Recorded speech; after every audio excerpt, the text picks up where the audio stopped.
919. hadis. وعن أبي سعيد الخدري رضي الله عنه قال قال رسول الله صلى الله عليه وسلم. Abi Sa'id el-Hudri aytdı.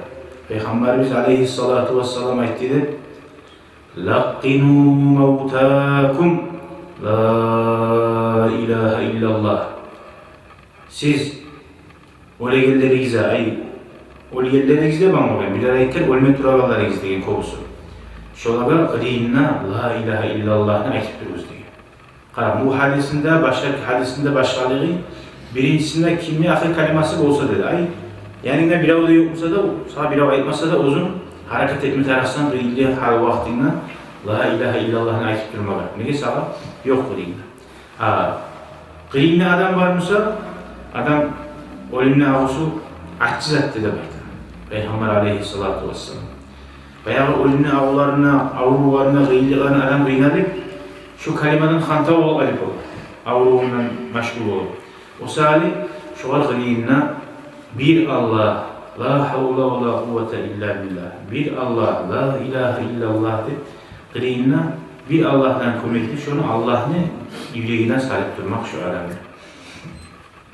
Şu ayette talqinle. Ayette bu avruyan adamını ayet eşmadim, ayette barış degen manatı bu. Kılığına aytıp dur. Ne bu adam halı yok mu? Sana aytmadan, söylemeden. Halı bulgamısa, o da aytıp durar ya, birisine aytkandan la ilahe illallah. Nice türlü hal bu insanın. Ya da hali varmasa da başka zatları bulan eser mesele bulup buraya aytıp olmayan adam olur. Ne bulgan zamanda da seninki kılığına esnettirme. Aytasan aytıp aytsana, nastayivat etmeli iş var. Kılığına aytıp dursana tamallık eder.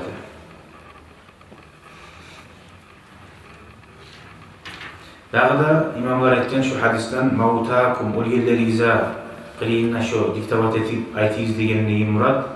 Hatta o'lgan so'ngda qabulga bo'lganda da mumkin nakinni so'rab shog'ir bo'lamsa da shuni da eslattirgiz deydi. La ilahe illallah. O'sali Abunusni o'rgatib ashhadu an la ilahe illallah va ashhadu anna Muhammadar rasululloh deb shahodat soldi.